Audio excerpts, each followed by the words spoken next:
if you ask ChatGPT to write a 10-minute survey to evaluate customer satisfaction, it can do it in about 6 seconds. When I first did that, it made me really go, well, what role does research play in the world of AI? For me, I'm not just looking for a supplier, I'm looking for a thought leader. Like, I want to be on the cutting edge of what's going on. And I'm sure they were working on it, and I'm sure they weren't talking to us because they were busy working on it. Like, you don't know what you don't know, right? And if you don't hear what's going on, or you don't get any guidance around how to make the most of the situation, you start looking elsewhere, especially when you're hearing that value and seeing that value elsewhere. Welcome back to the How to Sell podcast. I'm your host, Luigi Prestinenzi, and as always, I'm pumped, honored, and excited that you've joined us for what will be a cracking episode. Now, if you're a first-time listener, I just want to say thank you so much for joining. We hope you take away some valuable insight that'll help you sell more. And if you're a long-time listener, thanks for showing up each and every week. Both my co-host and I value having you part of our community every single week. You help us sort of get inspired to create this content. And there, I said it, Dave, my co-host. You did. Like, it felt natural this time, apart from the last few episodes where it's been a struggle for you. I still can't deal with the fact that you have cold sweats during the night, don't you? But before we jump onto this week's episode and introduce our guest, don't forget to hit the subscribe button and follow wherever you're listening to this podcast, because the more subscribers we get, it's not just so that we can inflate Dave's ego, because we know that Dave loves his ego getting inflated. Sure. It's so that we can continue to bring some incredible guests like we have today. So Dave, I'll let you do the honors of introducing this week's guest and our topic. 100%. Thanks, Louis. So we've got John Bevitt, and he's the MD, CEO, the head honcho at Honeycomb Strategy. John runs one of these interesting companies where they're interviewing, they're doing studies on different brands and their consumers.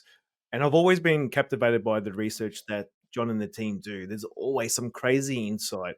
So today's going to be really interesting and packed full of some golden nuggets. So I can't wait to dive into it.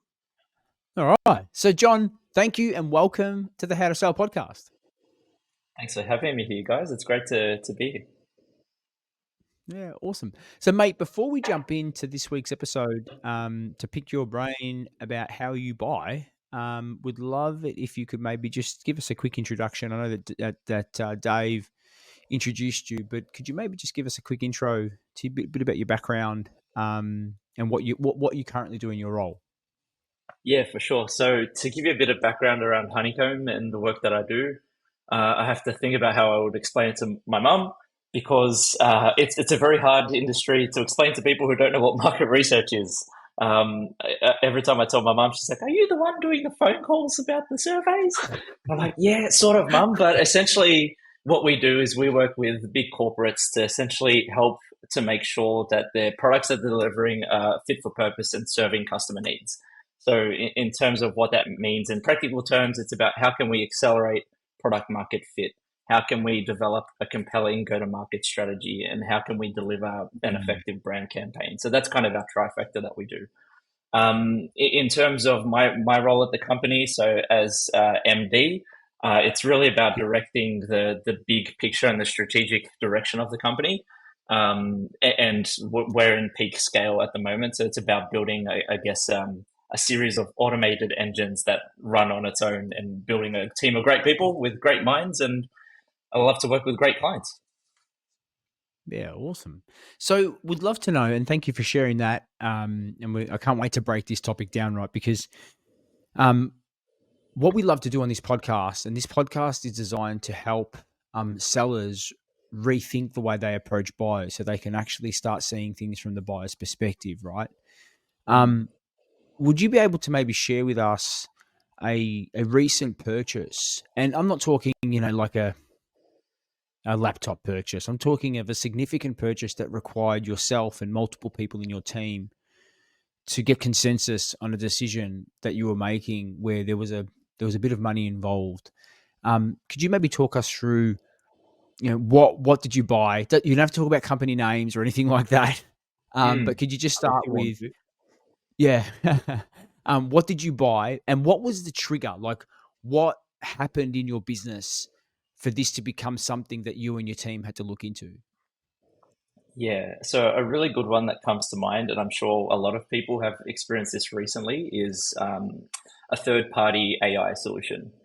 So being in market research, if you ask ChatGPT to write a 10-minute survey to evaluate customer satisfaction, it can do it in about 6 seconds. Yeah. When I first did that, it scared the shit out of me, pardon the French. And it made me really go, well, what role does research play in the world of AI? And I guess when I took a step out, went for a walk with the dogs and came back, I then went, how can I use AI to augment what we do? So essentially what we did, I'd say about 18 months ago, is started to just experiment with different AI platforms, and some are great, some are not so great. But there was one that we tried for about 6 months, and the product itself was really good, but the Yeah. offering itself wasn't fit for purpose. And in the end, we had to make a call to drop it because it didn't serve us.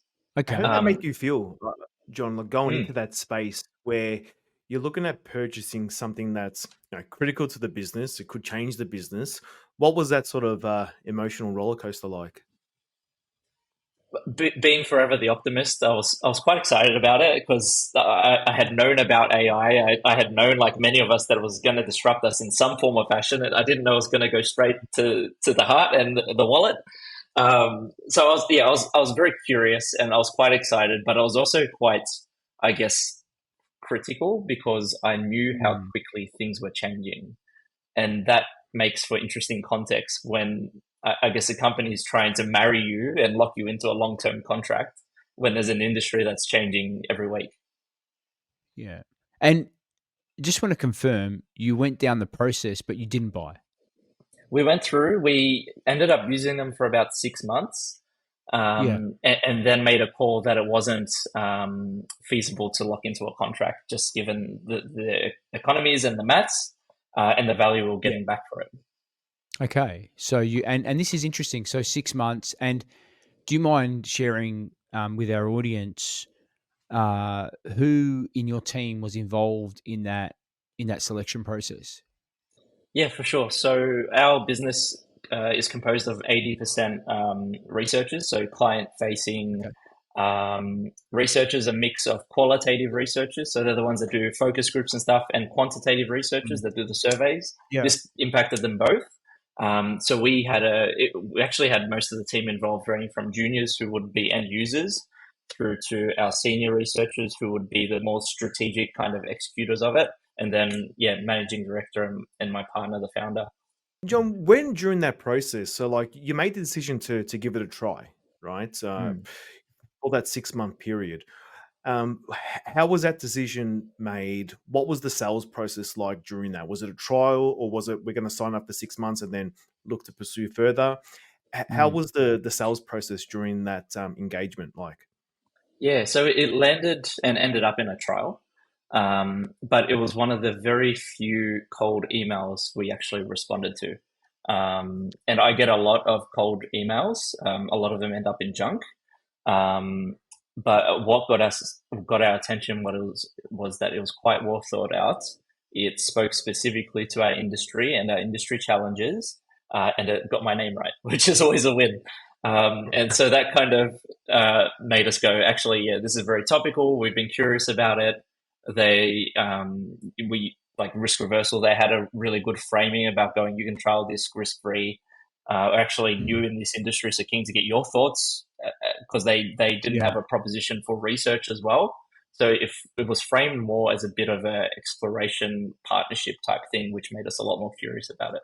Yeah, that's interesting. I love that. So, and I was going to ask you, what was the origin? How did you come up? How Mm. about this conversation got started? So it's great to hear. So somebody proactively reached out to you. Obviously, the topic was something that was on the top of your mind. So it was a kind of a good timing. Um, and they knew your industry challenges and they knew the industry that you were working with. So it goes to show that they did a little level of research, right? Do you mind walking us through the fact that you started the trial? So something piqued your interest. You're like, yep, it's topical. Let's talk to them. At what point in the sales process did they start to define the problem that you were experiencing that their solution could help? or did that not occur at all? It didn't occur. So essentially, they went, we have the solution. And for want of a better word, they were looking for the right problem to solve in our industry. And I think in this case, I was glad that it came into my inbox because I knew exactly what problem it was solving. And for us in AI, it was about being able to look through unstructured data at scale because we have a lot of that in research. And like I already knew, and the outcome for us was that it reduced the, I guess, amount of time it took us to get to an insight by 80%.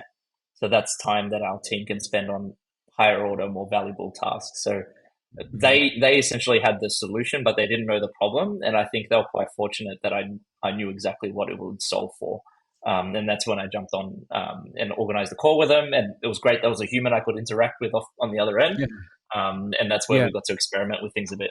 And during the trial process, John, was that same salesperson involved in helping you to adopt the technology, or did it turn into handballing it to someone else? Look, what was that sort of experience like from, okay, we've got you on a trial. That's, part one of the sale done. Part two of the sale is adoption and ensuring that you get value from that product. Can you walk us through that process? Yeah, for sure. So they were involved, or at least looped in the comms end to end, and I found that very valuable because just being an agency ourselves, the last thing I know our clients want is to be handballed to someone.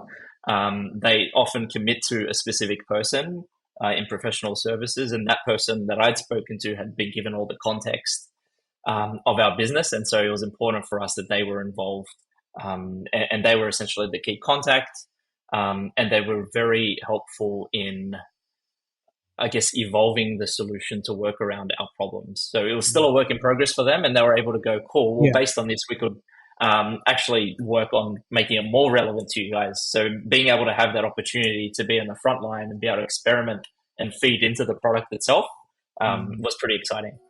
Pardon the interruption, but I have to let you know about this free resource. The Grow Forum newsletter has over 10,000 subscribers that are learning how to sell. Each and every week, we send you tips, strategies, and also some tools and tech on how to achieve the most out of your sales pipeline. If you're ready to level up, sign up for free at growforum.io/newsletter and get the first issue this week. But obviously, if you had the problem, you were clear on the problem that you were seeking to solve. Like you said, you got all this unstructured data. You wanted your team to spend time on sort of higher value tasks. So you had a clear understanding of that problem. Where did it break down where it went from, I know the problem, I can see it's going to solve this, I can put my people to X. Where did it break down for you guys to say, you know what, this is not the right solution for us? Where it broke down was in how they structured their pricing in the end, which is a really weird thing. And I could almost feel that they were chasing bigger companies. So in terms of their pricing strategy, it was a locked-in contract. You pay for a 12-month subscription up front, all that sort of thing. And as a leaner, smaller company, that wasn't sustainable for us, where we were like, can we structure it in a more monthly proposition, that sort of thing. And it seemed a little tone deaf. So knowing everything that was happening in AI, what I felt with how their model changed, because they actually changed how their pricing structure was offered when we were trialing it, it felt like they were trying to hold on to their nest egg for dear life before ChatGPT took their business elsewhere. That was the story I had in my head. Whether that was true or not is another story. But we were going, hey, given everything that's happening and how things are changing, they weren't giving us confidence that they were able to evolve as quickly as what's happening more broadly. And so we made a call not to lock into a long-term contract. Right, Luigi, do you think there's an issue there with the right questions being asked to John, based on the size of their business? They would know if they're chasing a particular, price point type of customer that they may have missed the mark. It seems like something so simple there. Yeah, but I think, something's obvious, and obviously we will break this down, but if the problem if the customer or the client, or in this case, the prospect, had a clear definition of the problem, but they didn't clearly define the problem, and they weren't able to say capture what's it costing. Because in my opinion and in my eyes, I go, well, if I'm actually able to say this is how much time you're allocating, this is the cost per hour that your team is spending on X, and if we redeploy these resources to B, that's the opportunity gain, right? Because they're not just saving time, but they're gaining something. And that's the sort of criteria that needs to be in the business case. Because if it's not there, then all John and his team are seeing is, well, this is what we have to pay for this service, right? Yeah, So and if just the that's not cost. quantified, I don't know. That's actually a question I would love to ask. Was that quantified internally without them? Because usually, what our practice is, we like to actually co-create that business case, but obviously they didn't do it. But did you, at any stage with your team, actually quantify what that saving will be and what the impact of redeploying resources would be? Yeah, we did the maths pretty quickly, given we're data nerds. So we're just like, okay, how much did you actually save? We even created some specialized timesheets to actually do a control Yeah. group and test against it. Like we went nuts on it, and we could definitely see that we're getting the benefit for it. I think the biggest thing Yeah. for us was that we were afraid that we would be left behind by committing to them for more than a year, given like Okay. every couple of weeks something was new coming out on ChatGPT as an example. So there's a big fear element there, Yeah. and confidence to pursue that particular vendor. I'm interested, John. Look, did you end up solving the problem since you met with this group? Yeah, so we end up using a couple different tools. ChatGPT is one of them. Like our whole team has it on their favorites as a go-to. Um, that just keeps evolving end to end. We have a pro version of that as well. So that gets us, I'd say, about 80% there to what we're paying for the other player. So it's interesting in a space of disruption. Like I feel like we made the right call. But yeah, to your point, I was actually disappointed we left them because they were doing so well up to a point, and then I felt like they changed direction, and all of a sudden we felt that we weren't being supported anymore. Yeah. It's an interesting, right? Because, you found a way to get it done. But if upon reflecting on that process, because obviously that's a bit of a time commitment, right? You also spent 6 months investing in that process. If you were like reflecting, sorry, Darren, cut that out. Sorry, my words got jumbled. Reflecting on that process, John. If you could go back and do it again, what would you do differently? Yeah, good question. To be honest, I'd probably be a lot more transparent with them, and I think by the pointy end of it, we were pretty transparent. But I think it was like we're getting just enough value from it that we're like, yeah, I feel like this trial's working. The economics of it was working as well for a little bit, but then it didn't. You know what I mean? Like if we were in this space and everything was stable, it would have been fine. It would have been just another subscription we sat on. But there was just so much, I guess, turmoil and excitement going on more broadly, and it was very hard to ignore that. And so it was very much like a grass is greener type of issue we had there. Look, during the trial, John, like what was there any additional value that the vendor tried to create to reinforce the position? Like you mentioning there's a whole range of turmoil changes happening in the marketplace, especially within AI. It's changing weekly at the moment. Did they? Obviously, it seems like they didn't generate enough confidence that they were staying ahead of the curve. Was that the case? Yeah, absolutely. We weren't getting any comms in terms of going, well, here's what's happening, here's how we're addressing it, or here's how we're solving for something similar. So it's that whole like in an information vacuum, you tend to fill that in yourself, and it wasn't being filled in with anything good. That's a great comment there, right? So like if it's not been explained to you or told to you, you're making your own assumption up. Correct. And the assumption is Absolutely. always, unfortunately, the negative. They're not doing X, they're not doing Y. It's always the narrative that the consumer always has in the head, which is something that we really need to be cognizant of when selling to organizations. If we're not communicating enough about the situation, especially in a crazy changing environment, that Yeah. our customers are making those decisions on their own behalf.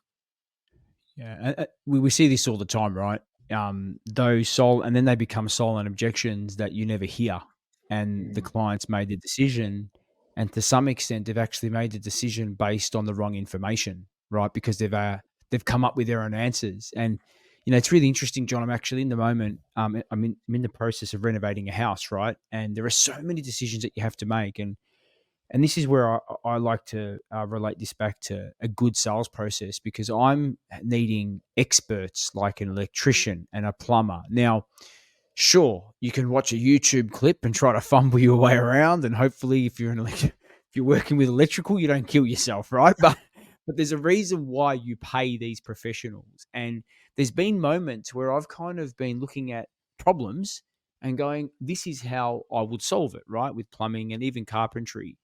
But then when I've got the experts in, they're like, no, don't tackle it this way. This is how you do it. And who am I to say, no, don't tackle it that way? Like, they're the actual experts. And I'm like, and they say, well, this is why you do it in this way. And this is what we'll do. And I'm like, here's my money, right? There is no, now that and I sometimes think that the sales process and the salesperson don't see themselves as that professional, and they're not leading with that level of expertise and guiding the buyer through the process to say, hey, you might not be purchasing this all the time. We are doing this all the time. We are experiencing these problems all the time. And therefore, you should probably navigate it this way if you want to get this outcome, right? Yeah, absolutely. Like for me, I'm not just looking for a supplier, I'm looking for a thought leader. Like I want to be on the cutting edge of what's going on. And I'm sure they were working on it, and I'm sure they weren't talking to us because they were busy working on it. Uh, but yeah, like you don't know what you don't know, right?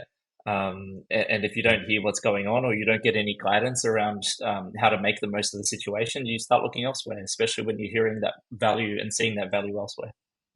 Yeah, well, this has been great, and I think, Dave, as we come to the end of our first segment, and I always judge, John. I always judge a good episode by the amount of notes that I've taken, and I've got a whole page of notes here, right? So, there's been a lot of key takeaways. I don't know if you've realized how many nuggets of gold that you've dropped for our audience, but there's heaps. There's actually heaps of stuff, and Dave, we've got a lot of stuff to jump into. So, just before we let you go, though, John, where is the best place for our audience to connect with you?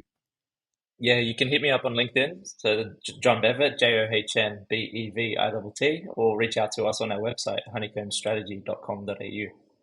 Awesome. We'll make sure those links are in the show notes. But Dave, I'll let you, given that you are the co-host, Oh, thank and you, you did Louis. the intro. I'll let you do the outro for our guest this week before we jump into the second segment of the How to Sell podcast.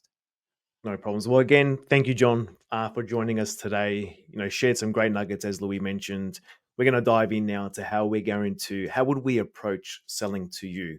And then maybe with Louis, this time here, we can tackle in this very similar format of getting John's team into a trial and how we would nurture that through to close based on, what we've learned today. So again, thank you, John, and catch you at the next event we see each other at. Thanks for having me, guys. I'm actually keen to hear what you guys have to say. Do you have a great product, but are struggling to reach more customers? Are you spending hours on sales activities that aren't generating results, leaving you feeling frustrated and discouraged? The Sales OS program is a step-by-step operating system that will help you slash your selling hours in half while rapidly growing your revenue. In under just 2 weeks, you can be well on your way to creating predictable revenue. In Sales OS, we'll show you how to build predictable sales pipeline, build lasting relationships with your customers, and sell more in less time. The art of negotiation and motivating and leading a successful sales team. If this sounds like something that you need in your business, visit growforum.io/sales and apply to see if you have the right mindset to achieve predictable revenue. The Sales OS program is your ticket to predictable revenue. Don't wait any longer, apply today. Well, Louis, what a cracking episode that was. John was brought some crazy insight there, and I really didn't expect that process. 6-month trial, Yeah. and I felt he was almost emotionally attached to wanting to see these deals succeed, but the numbers just didn't stack up. Let's dive right into Yeah, it. How would you approach this? the reason why I really like that conversation, because it reinforced again, Dave, the importance of thinking about the wider buying committee. And even in a smaller type business, there is always more than one person involved in that decision-making process. And John, mentioned he had his senior researchers, he had his junior researchers, so the strategic thinkers to the users to his co-founder. So there was a lot of people involved in that process. So they weren't taking the decision lightly, right? There was also, as he mentioned, there was a lot of fear and emotion that was driving their actions, yeah? Because he said these things were happening, and that in the end was what killed the deal, which we'll talk about in a moment, right? But how would I have approached that a little bit differently to sell to John and his team? First things first, I think the gap in the process was the lack of communication and education, right? And we often think, from a marketing perspective that, hey, you've generated a lead, you've got an op, marketing's job's done. And this is where the alignment piece is so important, and bringing the two together, because even though he decided to sign up for a trial, which it looked like it was more of an intense trial because it was kind of like part of the sales process. There was no information that was being shared. There was no value that was being created, right? And you heard John, he's not just looking for a vendor, he's looking for a thought leader. What killed the deal in the end was the lack of confidence they had that the product could continue to pivot to enable them to achieve their goals. Yeah. So, Yeah. and the reality could be that the product could actually achieve that outcome, but John and his team answered those questions themselves. And we see this often in the sales process, that the buying committee has questions and they answer those questions themselves. And in some cases, they're answering them wrong. Yeah. There's a lack of information. So they actually are not creating the right relevant picture for themselves based on those questions. And they become silent objections that kill the deal. We spoke about this before the episode, right? About Yeah. us ourselves starting to do a bit of multi-threading with accounts. In Yeah. this situation, when someone's in a trial, would this be a perfect case of trying to reach out to more than just John, and just from a place of, expertise, try and share a bit of information so they know that you're a thought leader? Or do you think that's Yeah. too much? Well, I think in this case, and what I would have done differently, and what we do, Dave, is as they're progressing through that funnel, right, from top of funnel, and they did a great job. They created a new opportunity from a cold outreach message. Tick, yeah? Right time, right trigger, right message, got them Even into a landed in conversation. spam and they still got the call. Mate, fantastic, right? Hmm. So that's a big tick. But as they went from that first meeting, this is the other gap. They didn't do any business case analysis. They didn't actually work with them on developing the business case. John and his team did it, but the actual provider didn't. And potentially they might not have actually created the right business case for them to make their final decision, because he mentioned pricing was the reason why they didn't progress. And that's really unusual, because a lot of the times pricing isn't the reason why people don't progress. There's something else, right? There's a hidden objection, yeah? And that hidden objection, actually, he shared it with us. It was the confidence. It was Yeah. they had a bit of fear in the product's capability, right? So it actually wasn't price, yeah? If you pick that up during that conversation, it was fear that stopped him from moving forward. So this is where, again, there was a couple of key things that we would have done differently. We would have helped them develop the business case. We would have determined what were the key questions they were looking to be educated on, and we would have nurtured them with a level of content and education and checking before progressing, right? Big key, yeah? Checking before progressing to make sure that they were comfortable as they progress through the buying journey. And I think the key takeaway for all of our audience listening to this, it's as your buyer progresses through the funnel, their level of education, the requirement starts to change. And the message that we deliver top of funnel needs to be different bottom of the funnel. And as you get into that bottom of the funnel, remember, task tension starts to kick in. People start to second guess. It's that whole that buyer's remorse actually kicks in before they make the decision. So think about what could those concerns be, And how do you address it through your content, through your engagement, and ultimately through the final proposal that you put on the table? It should absolutely address those concerns, and it should show a clear roadmap on how you would mitigate those concerns to achieve a certain outcome. Louis, thanks, mate. Another masterclass reversal selling session with yourself. Another great episode. Plenty more to come out. I think let's wrap it up here. Great way to end it. And just one thing as well, just so happened to be that we've done our own Growth Forum survey. And it's this survey, it's 15 rapid fire yes or no questions that will help you, that's it, you listening to this episode, because you're in B2B sales if you're listening to us, will uncover the gaps in your selling process. So that link to this survey is going to be in the show notes where you're listening to this episode. And it's going to give you an instant report once you fill in those 15 rapid fire questions on how you can overcome those results. So click the link, go through the process. And like we do every week, we'll see you next week on the How to Sell Show.